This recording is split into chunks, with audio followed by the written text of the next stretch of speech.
When I was in the first grade, my parents decided to move to Fresno. We bought a house, and we stayed in this house up until my junior year of high school. This would be the house I grew up in. It was the backdrop for my childhood. It is where some of the most important moments of my life happened. My first kiss with my future wife happened right outside this house. During Christmas break my freshman year, I secluded myself in my bedroom reading the Bible. It was during that time that I decided to give my life to Christ. There were birthdays and Christmases and holidays that happened here. But it wasn't always good. One summer I was running around the pool with some friends and I slipped and busted my head open on the diving board. This is the same house where I had fights with my parents, fights with my sisters. I made poor decisions in this house. We eventually sold it, and I would drive by every couple months and see what changed. They painted it, they changed the entryway, they got rid of some trees, but it was still the place I grew up. No matter what the current owners do, it's still the place I grew up in. It will always hold a special place in my heart. The other day I was reading about this fascination God seems to have with his people being set apart. He wants his people acting different, thinking differently than the rest of the world. There's this incredible character in the Old Testament named Samuel. Now, Samuel was a prophet that would communicate to Israel what God told him. He was the middleman between Israel and God. When Israel wanted to communicate with God, they called on Samuel. When God wanted to communicate with Israel, he called on Samuel. Eventually, Samuel gets older and passes his leadership role in Israel to his sons. But apparently, his sons suck at this. They take bribes, they're terrible people, and Israel wants nothing to do with them. They go to Samuel and demand that God appoints them a king. Up until this point, God has said over and over to Israel, I don't want you to have a king because I am your king. But Samuel takes this message from Israel that they want a king. God says to Samuel, I was the one who brought them out of Egypt. I was the one who protected them. I am their true king. Samuel goes back to Israel and tells them that they need to turn back to God, that they need to understand that only God is the true king of Israel. But in verse 20 of 1 Samuel chapter 8, Israel responds back to Samuel. They respond with one sentence that will begin to define the next 500 years of their existence. They say to Samuel, we want a king to rule over us. Then we will be like all the other nations. You see, it's in that moment that you see that Israel doesn't really want a king. It doesn't really want one. It just wants to be like every other nation. It just wants to fit in. They don't want to be different. It's from this moment that the downfall of Israel begins. God grants them their wish and they appoint a king. Eventually, the kingdom is divided into two, and God takes his hand of protection off of Israel, and they are overtaken by the Babylonians and kicked out of their homes.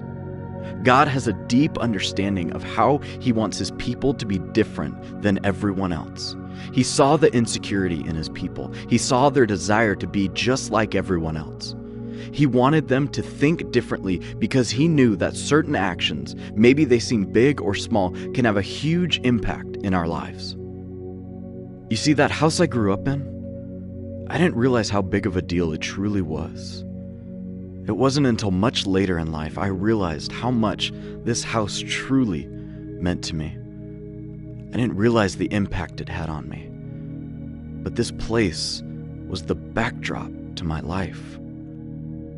We sometimes don't realize the impact of something until much later in life. I think we do this with a lot of things. The friends we surround ourselves with, the people we date, the people we open up to, the decisions that we make. We don't think it's a big deal. Who cares who I date? Who cares who I spend my time with? Who cares who I have sex with? We've made love, sex, and dating far too casual, and it's to our detriment. We don't realize that the impact that certain people and certain decisions can have on our life until much later in our life. Those wounds that didn't seem like a big deal at the time have a lasting effect. That person we date can stick with us long after we break up. The decisions we make, the people we choose to date, the decisions to have sex outside of marriage is transformational. It changes our entire being. You remember when you first started dating someone? Maybe you spoke on the phone all the time. Maybe you text message each other all day.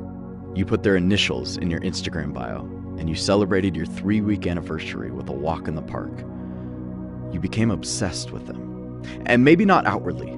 Maybe you tried to play it cool. Maybe you tried to downplay it. But staying with that person long enough, they begin to influence you. Paul says it like this in the Bible. It says, "Do not be misled. Bad company corrupts good character." Solomon, the wisest man who has ever lived, tells us that if we walk with the wise, we will become wise. But the companion of fools suffers harm. Now, I'm not saying that everyone you date will be a fool and everyone you date will corrupt you. But if we hang around fools long enough, we will become a fool. And if we hang around bad company, it will corrupt our good character. If this is true, shouldn't we evaluate the people that we date? But sometimes we just rush into relationships not worrying about the pain it will cause and the consequences of the relationship.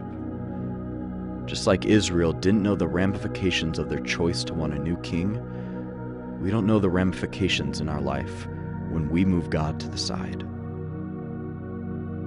Israel decided to place someone other than God as the king of Israel. What happens when we do the same? What happens when we replace God with someone else? What happens when the person we are dating becomes the most important person in our life? What happens when we take God off of the throne? The book of Romans says, "Therefore, I urge you, brothers and sisters, in view of God's mercy, to offer your bodies as a living sacrifice, holy and pleasing to God. This is your true and proper worship. Do not conform to the pattern of this world, but be transformed by the renewing of your mind. Then you will be able to test and approve what God's will is, his good, pleasing, and perfect will." Love, sex, and dating is transformational. It changes us. But that change isn't always good. God is offering love and a plan for our lives that is good, pleasing, and perfect. He wants us to be different in spite of what everyone else offers. Sometimes we don't realize the impact of the choices we make until after they're made. Sometimes we don't realize what we have until it's no longer there. Sometimes we don't realize how much we've changed.